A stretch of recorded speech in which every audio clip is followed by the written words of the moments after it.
In this video, we'll be taking a look at 5 college basketball games happening on March 3rd, 2026, and providing you with free team picks and total picks for each one of those games, so 10 picks in total. Welcome back to Cash Out Sports. Let's dive right into it. Oh, and don't forget to subscribe and to click the bell icon to get notified as soon as these videos get released, so that you have more time to plan out your bets as we provide these videos on a daily basis. I can guarantee that you'll have all the important information that you'll need on these 5 college basketball games after fully watching this video.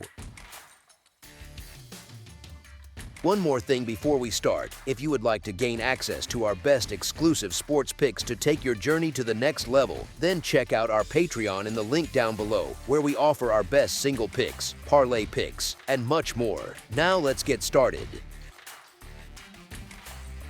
Tennessee versus South Carolina. Tennessee walks into Columbia looking like that team that just had its pride poked and is not in the mood to joke about it. That collapse against Alabama hangs in the background, not just as a loss, but as a challenge to everything they lean on: toughness, discipline, and that slow, suffocating style that squeezes the fun out of games for opponents. This group leans on structure, not chaos, with a senior point guard running the show like a traffic cop, and a system that keeps bringing the ball back to half court, possession after possession, until the other side feels like it is trying to score in a phone booth. The numbers already tell you what the eye test whispers. Tennessee sits in that top tier nationally in the efficiency world, with a defense that grades out among the best, and an offense that is more than good enough when it gets to live off stops and rebounds. They are not trying to race anyone. They are perfectly happy playing at one of the slowest tempos around, letting their physicality and rebounding edge stack tiny advantages over time, like interest on a loan you forgot you took.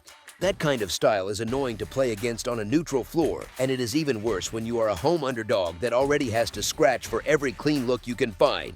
South Carolina brings plenty of pride to the table and that nothing-to-lose energy, which is always a little dangerous. A scoring guard who can heat up and drag a game into something wild is a real weapon, and you can almost see the crowd waiting for that one deep three to drop so they can start believing in the upset again. The issue is that Tennessee's defensive blueprint is built to make that sort of hero ball night as uncomfortable as possible, with size and length shadowing the ball, help defenders ready to step in early, and hands irritating every pass like someone constantly nudging your elbow while you type. On the glass, the contrast is even sharper. Tennessee has been living with a serious edge there, crashing both ends, while South Carolina has gone through stretches where it either breaks even or gets bullied around the rim. When a team that owns the boards meets a team that has flirted with negative rebounding margins, the math starts to lean hard in one direction: more one-and-done trips for the hosts, more second chances for the visitors, and more frustration for a crowd that watches long rebounds bounce to the wrong jerseys. The absence of Nate Ament matters emotionally and tactically. He has been a matchup nightmare, a freshman who can stretch the floor and punish smaller defenders, and losing that security blanket in certain sets is no small thing. But the way Tennessee plays means one star, even a rising one, is not the whole identity. Their system still leans on half-court discipline, strong guard play, and collective physicality, and that tends to travel well, especially against a team that has struggled to find consistent scoring and physical resistance against the better defenses in the league. In a spot where Tennessee is refocused, still clearly rated as the stronger side, and facing a team that has to shoot at a high level just to keep contact, the most likely script keeps circling back to the visitors slowly widening the gap, first by a couple of possessions, then by a little more, until the scoreboard reflects the talent and physical edge they brought into the building. As our first pick for this matchup, the Tennessee Volunteers to cover the spread as favorites is our full game side pick. The scoring side of this matchup starts with pace, and pace here feels like wet concrete, not a racetrack. Tennessee is completely comfortable dragging games into slow, methodical possessions where every cut is deliberate and every shot is contested on the other end. That naturally trims the number of trips up and down the floor, which means every wasted possession, every bad shot, and every empty trip at the line hurts the total a little more than you might think at first glance. The missing piece of Nate Ament changes the flavor of Tennessee's offense in a subtle but real way. He has been one of their easiest answers when a set starts to stall, a guy you can throw the ball to and simply say, "Fix this." Without him, the ball tends to stay a bit more guard-heavy, and the team leans into moving it, searching for good looks, and accepting that some possessions will end late in the clock rather than early with a quick mismatch bucket. That kind of redistribution usually means more time used per possession and fewer easy, instant points, which quietly nudges things downward on the scoreboard. South Carolina's offense brings volatility, but not always the helpful kind if you are rooting for a big total. There are nights when the shots fall and their star guard looks like he could pull up from the logo and still be in rhythm, and there are other nights where the same shots turn into long rebounds and groans from the stands. Against a defense as stingy as Tennessee's, which lives off forcing tough twos and contested threes, the odds tilt toward more of those grinding possessions that end in late clock jumpers, not clean catch and shoot rhythm looks. Rebounding folds into the total conversation too, not just the side. Tennessee's strength on the boards means they can end South Carolina's possessions quickly, one shot, whistle, or rebound, then reset into their own slower approach. On the other end, their offensive rebounding can create extra chances, but even those often come in the form of putbacks and short, physical plays, not fast break fireworks. So yes, second chances can add points, but when they come inside a half-court slugfest, the overall pace still feels cramped rather than free-flowing. Whistles and situational pressure can push a total either way, and that is where the style of this matchup matters again. A physical defensive team that walls off the paint tends to invite a certain kind of game, one where drivers are forced to pick up the ball early, kick it out, and settle instead of living at the rim and the free throw line all night. There will be fouls, of course, there always are, but unless this turns into a parade to the stripe from both sides, the blend of slow tempo, tough defense, and uneven shot creation on the home side points more often toward a scoreboard that lags behind the number people might expect when they just think Southeastern Conference game and move on. Honestly, if you picture a physical, slightly choppy contest where good defense wins more possessions than hot shooting, it gets harder and harder to see this turning into a track meet on the stat sheet. As our second pick for this matchup, under the projected total is our full game total pick.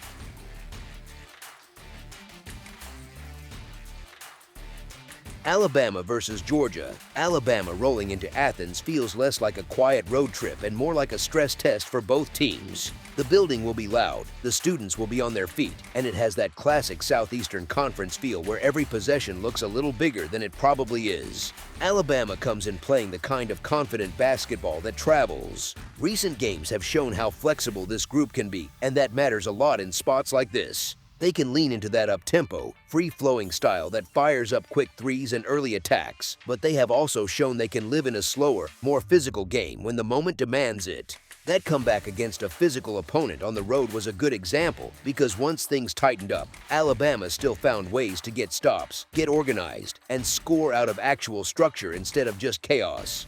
That kind of poise is not glamorous, but it is the sort of thing that decides tickets against similar level competition. Georgia, on the other hand, brings a very different kind of edge at home. Stegeman can flip from a regular college arena into a full-on pressure cooker once they get a couple of buckets in a row. You see stretches where the Bulldogs look explosive, feeding off the energy, stringing together plays that feel more like a festival than a basketball game. Then, almost in the same week, they can get stuck on offense, going through stretches where the spacing looks cramped, decisions slow down, and opponents start stacking comfortable possessions.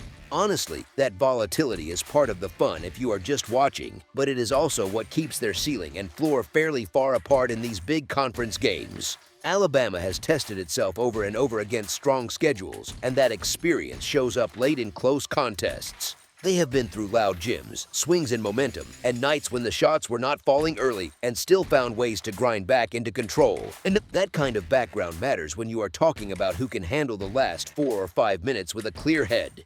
When a game turns into a string of crunch time trips, you want the team that is more comfortable executing half-court sets, rotating defensively without panic, and stepping to the line as if it is another Tuesday shoot-around. Here is the thing, this matchup feels like one where the more battle-tested group, with a more reliable identity in tight situations, has the edge when it comes to covering as the favorite. As our first pick for this matchup, the Alabama Crimson Tide to cover the spread as favorites is our full game side pick. Both fan bases hear these team names and immediately think points. Fast breaks, quick threes, long rebounds turning into runouts, that whole highlight-heavy brand is exactly what people expect from this kind of Southeastern Conference clash. On paper, it looks like the sort of night where the scoreboard operator might need a timeout. The catch is that expectation is already baked into how people talk about the total. Everyone has those high-scoring games in their heads, so the number leans toward the fireworks scenario by default. However, recent evidence suggests these same teams can be dragged into something more controlled, more jittery, and honestly, more exhausting. Alabama has already shown it can play in a low-scoring grinder on the road, where each trip down the floor feels scripted and nothing easy appears in transition.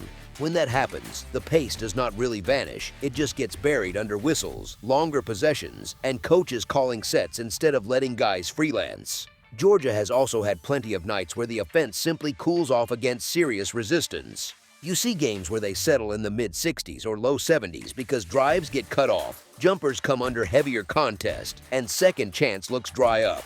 Those stagnation stretches matter a lot against a total that leans toward a track meet. It only takes a few empty stretches in each half, paired with some longer, scrappier defensive stands, for the overall scoring profile to slide downward. Think about those moments when both teams are a little tight, maybe the crowd is buzzing, but the ball just will not drop for 3 or 4 trips in a row. Those mini droughts do not feel like much in the moment, but stacked over 40 minutes, they chew a real chunk out of a lofty total. March energy also tends to sharpen defensive focus. Players understand that every possession is on tape, coaches are more deliberate with adjustments, and referees can slow things a touch with more set-piece half-court play. You still get runs, you still get a couple of wild sequences where the game looks like a pickup run at the park, but the average possession leans a bit more serious, a bit more cautious. That tension usually trims off some of the extra possessions people assume they will see. So while both teams absolutely have the pieces to light up the scoreboard, the combination of defensive upticks, potential offensive lulls, and a total that already assumes a showy pace tilts this matchup toward a result that lands lower than most casual fans might guess walking in. As our second pick for this matchup, under the projected total is our full game total pick. Clemson versus North Carolina. Senior night in Chapel Hill always feels a little different, and this one comes with real stakes attached. A perfect home record is hanging in the rafters with the banners, and a top 4 finish in the league is sitting right there on the table. You can feel how badly that building wants a statement, not just a win, and that sort of energy usually tilts things toward the team in baby blue who knows every echo and dead spot on that floor. Across from them is a Clemson group that has spent most of the year walking the tightrope just fine, even if they needed that win over Louisville to remember what solid ground feels like again. They come in with a strong record, a defense that travels, and a coach who has built his reputation on dragging games into the kind of half-court grind that makes opposing fans chew their fingernails down to nothing. They are not rattled by big names on the jersey, they are not rattled by rankings, and they are definitely not rattled by the idea of being underdogs in a hostile building. The tricky part for Clemson is that this particular building has been a house of horrors for them for, well, basically forever. Even with the more recent breakthrough wins here, the history tilts so hard against them that it is more than just a stat on a screen. It creeps into how you react to every Carolina run, every whistle, every loose ball that seems to bounce the wrong way. When you are facing a home team that has yet to lose in that arena this season and is actively trying to finish a perfect run in front of its own fans, every small wobble can snowball faster than it should. North Carolina has leaned into that home environment very well, even after losing its headline freshman scorer Caleb Wilson and depth in the front court. Instead of folding, the group has found a nice rhythm behind a versatile center who just put up a career night and a veteran guard coming off an ACC Player of the Week stretch, and they have turned that into a run of wins that has changed the tone of their season. That matters against Clemson because it means Carolina knows it can still punch first even without Wilson on the floor, and it knows what its identity is when the game tightens. Clemson's path usually starts with its defense, which is one of the stingiest units in the country by the numbers, especially when it comes to forcing uncomfortable possessions and living with contests at the right spots. The Tigers are more than happy to rotate in fresh bodies, lean on what has been one of the most productive benches in the conference, and hope that their physicality wears you down possession by possession.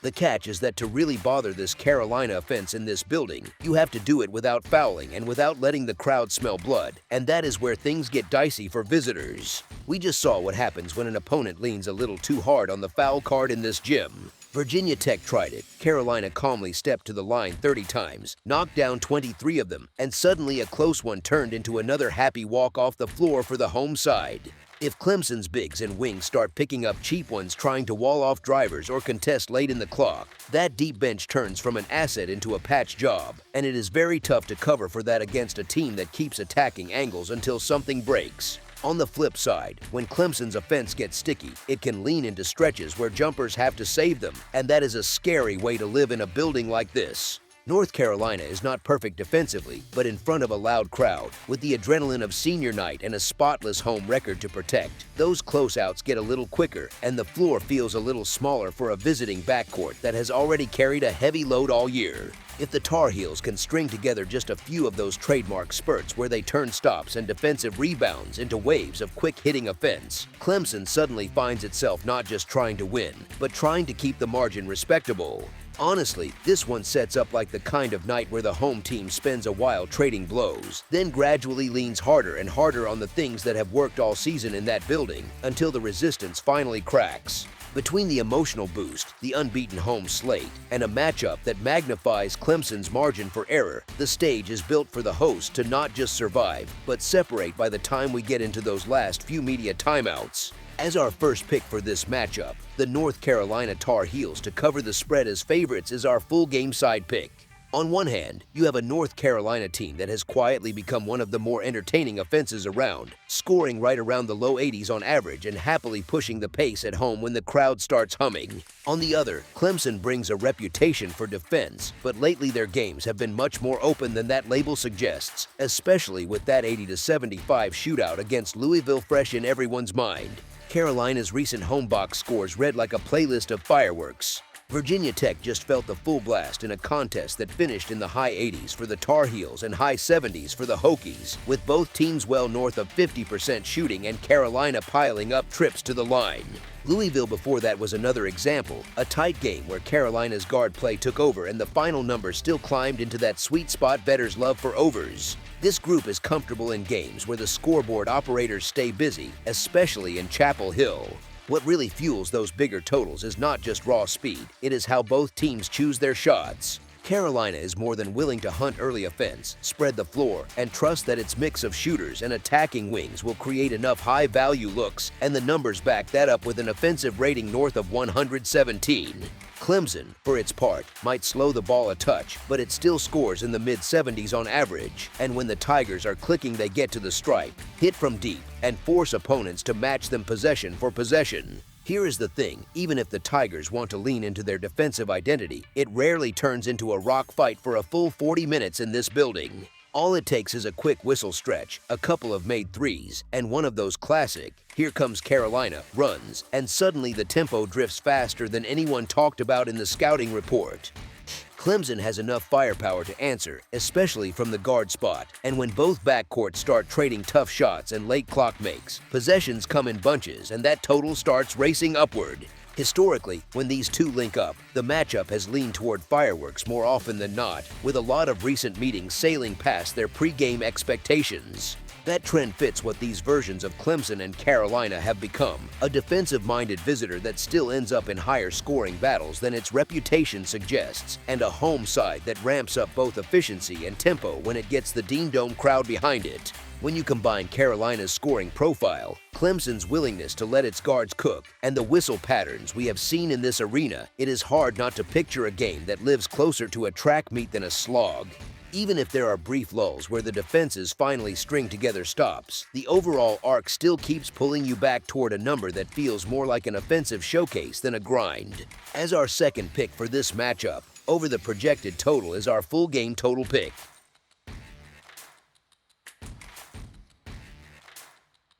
Texas Christian versus Texas Tech. Texas Tech at home in Lubbock feels like a different animal, especially when a conference rival like TCU walks into that building. The crowd is loud, the energy ramps up with every possession, and you can almost feel visiting teams tighten up a bit as the game goes on. Texas Tech has built itself into a group that looks comfortable carrying the weight of expectations, not just sneaking up on people. Their season has been about stacking consistent showings, winning big games, and handling their business in their own gym, where they rarely give anyone a friendly welcome. TCU, on the other hand, has looked tougher at home than on the road, which is not exactly shocking, but it does matter in a setting like this where the margin for error shrinks once the noise kicks in and every mistake gets amplified. Offensively, Texas Tech plays with the kind of spacing and rhythm that puts defenses in uncomfortable spots. They move the ball, shoot confidently from outside, and have the kind of shooting profile that can punish even small lapses, especially if a defender is half a step late closing out on the perimeter. TCU tends to lean more into physical play, pressure, and grit than pure shot making, looking to force turnovers, get out in transition, and earn trips to the line instead of just winning a clean shooting contest. That kind of style can rattle some teams, but it works best when the opponent is sloppy with the ball or unsure of itself. The problem for TCU here is that Texas Tech is not that kind of opponent. Tech is usually careful with the ball, values each possession, and is pretty good at turning your aggression against you by turning over plays into open looks. On the other end, their defense is built to disrupt flow, turn you into more of a one-on-one team, and make sure that easy assisted threes do not come in bunches. TCU has shown they can feed off turnovers and chaos, like when they turned a messy game into a comfortable win by hounding Kansas State, but this matchup asks them to do that against a team that is much better at keeping things under control. Recent form tells a similar story. Texas Tech comes in off a confident showing where the offense clicked, the outside shots fell, and they handled another strong opponent without looking stressed. TCU also has momentum, but now they step up into a tougher building against a sharper attack and a defense that is much less forgiving. In a spot like this, you can picture a game where Tech slowly stretches things, using their shooting and composure to create separation, and then leans on late-game free throws and half-court execution while TCU is forced to chase. As our first pick for this matchup, the Texas Tech Red Raiders to cover the spread as favorites is our full-game side pick. Texas Tech has shown they can get into the 80s, and TCU usually is not far behind in the high 70s when their offense is humming. That might make you think right away that this turns into a track meet, but the way both teams actually play hints at something a little more controlled. Neither side plays at a breakneck pace for a full game. The tempo generally sits in that middle zone where possessions are steady, not rushed. They push when they have a clear lane, but they are just as willing to pull it out, run something in the half court, and squeeze some value out of each trip. In a conference game with big implications, coaches tend to trust what is reliable, which usually means more sets, more structure, and fewer wild early clock jumpers. Defensively, both groups are more than capable of making good offense look ordinary for stretches. Texas Tech does a nice job of contesting shots, running players off comfortable spots, and forcing opponents into tougher looks, which drags down efficiency even if the raw scoring numbers look decent at a glance. TCU can be stubborn at the rim, uses its physicality to bother drivers, and is not shy about making you earn points through contact. They like to create value at the free throw line, but Tech does not typically foul recklessly, which limits how much the game turns into a whistle-driven parade that spikes the score. Rebounding also pulls things toward a more measured game. Both teams are strong enough on the glass that you would not expect an extreme number of second-chance points to inflate the total. Missed shots often turn into one-and-done possessions rather than endless tip-ins and scramble threes, which helps keep the overall scoring in a more reasonable window. Those recent games that landed in the upper scoring range, like TCU's win over Kansas State and Texas Tech's victory over Iowa State, came with stretches of whistles, urgency, and situational scoring that do not automatically repeat themselves every time out. In a matchup like this, with conference positioning and tournament seeding hanging over everything, rotations usually tighten, possessions slow down late, and both coaches lean into defense and execution rather than chaos. That kind of environment sets up a result where the combined score feels competitive and lively but still comes in a bit lower than the raw offensive reputations might suggest. As our second pick for this matchup, under the projected total is our full game total pick.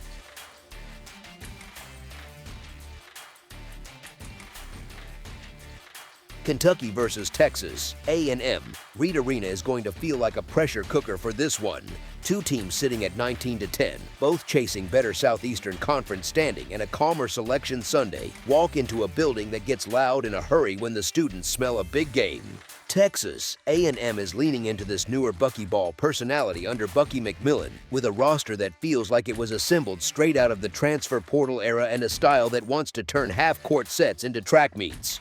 It is the kind of approach that can snowball fast when the crowd gets rolling, almost like a fast break and a pep rally happening at the same time. Kentucky walks into that same setting with a different kind of swagger. Their schedule has been a notch tougher, yet their scoring margin and efficiency stand up just fine next to what A&M has done, which quietly says a lot about how real this group is. Mark Pope's offense is built on pace and spacing, letting all 5 guys matter on every possession, and you can feel how that freedom shows up in the way they play. Last season they set a school record for made threes and total attempts, and Pope has not exactly slammed the brakes on that idea, so the identity of bombing away from outside has carried right into this year as they keep stretching defenses and punishing any late help. Even with the roster trimmed by injuries, Kentucky has settled into a version of itself that feels more defined. Jalen Lowe is done for the year, Jaden Quaintance and Cam Williams are still out, and Reese Potter is sitting on a red shirt, so the rotation is not as deep as it once looked on paper. That sounds like a problem, but it has had a strange upside too, because the guys who are healthy have clear roles and longer leashes. Denzel Aberdeen is running the show, stacking assists, keeping turnovers low, and knocking threes at a strong clip, which gives them a steady handle in tough buildings. Around him, Colin Chandler and Otega Owe bring that mix of slashing and wing scoring, while Malachi Moreno offers size and touch that tends to travel, even when the rims are not friendly. Texas A&M is not short on firepower either. Marcus Hill, Rylan Griffin, Rashawn Agee and the rest of that crew can punch back in a hurry, and when they get downhill, the whole thing feels like a full-court press on your lungs as well as your defense. The twist is that they are now figuring things out without Mackenzie Megbako, who is out for the season with a foot injury, and that removes a real scoring and spacing piece from the front court. Losing that kind of threat changes how much help Kentucky has to send and how tightly defenders have to hug shooters, which can matter a lot on those late possessions when one clean look decides everything. All of that pulls this matchup away from any idea that the home team should coast and into the zone of a tight, late game where every trip down feels oversized. Kentucky's shooting upside, their late clock shot creation, and the way Pope's guards have already handled hostile environments give them plenty of tools to stay inside striking distance in a game that projects to live on a thin margin most of the night. As our first pick for this matchup, the Kentucky Wildcats to cover the spread as underdogs is our full game side pick. The total number the books are hanging sits high for a reason, and honestly, it almost feels like a dare. Texas A&M has turned into one of the more explosive scoring groups around under McMillan, living in the upper tier nationally in points per game and making it feel normal when their home games drift toward the 90s. There have already been nights in Reed Arena where the scoreboard looks like something from an old arcade game, and the style is built to keep pushing in that direction. Kentucky is not exactly shy about getting up and down either. Pope's teams lean into tempo and three-point shooting, and last year's record-setting barrage from deep was not just a cute phase. This season keeps that same modern, almost 5-out rhythm, where the floor is spaced, bigs are comfortable moving around the arc, and almost any defensive mistake turns into either an open jumper or a straight-line drive at a spread-out paint. It is the kind of approach that can frustrate traditional defenses and also keep the scoreboard humming even when a couple of shots rim out. Look at how their games play out and the picture gets clearer. Kentucky contests have been hanging in that mid-range of combined scores, while Texas A&M games have been more turbocharged, pushing into higher totals once you add both what they score and what they allow. Kentucky is giving up plenty on the defensive end, and A&M is not exactly locking teams in a cage either, which puts both defenses in that bend and sometimes break category rather than anything that feels suffocating. For people who follow these numbers on sites and apps all the time, that kind of profile usually points in the same direction: more possessions, more open looks, and a game that feels fast even when the clock says there is time. The personnel only nudges things further that way. A&M still goes deep with guards like Hill, Griffin, Pop Isaacs, and Jakari Lane, plus big bodies such as Agee and Federico, and that depth feeds a pressure-heavy, run-you-into-the-ground style. Kentucky, with its shortened rotation, leans on its best scorers even more, which naturally encourages them to trade buckets instead of trying to grind through a slow, half-court rock fight. When the guys you trust most are also your best offensive weapons, it is very hard to tell them to tap the brakes. There is also the missing defensive size. Kentucky is still without key forwards like Quaintance and Williams, while A&M is missing Megbako, and that collectively pulls both teams toward smaller lineups with more spacing and fewer true rim protectors. Smaller groups mean more long rebounds, more chances to run, and more situations where a scramble off a missed shot turns into a transition three or a foul at the rim.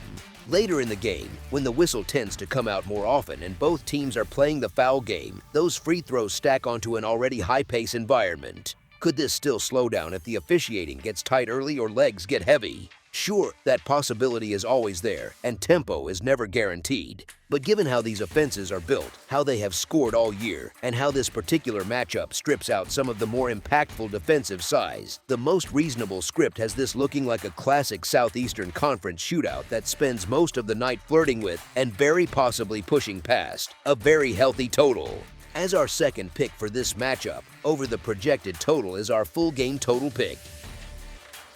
That's all for now, so if you have any other games you would like reviewed, then leave a comment down below with the game you would like analyzed, subscribe to our channel, leave a like on this video, and we'll get to it as soon as we possibly can. We would also love to hear your opinion on the picks presented to you in this video, whether you agree or disagree with them, so leave a comment down below and do let us know.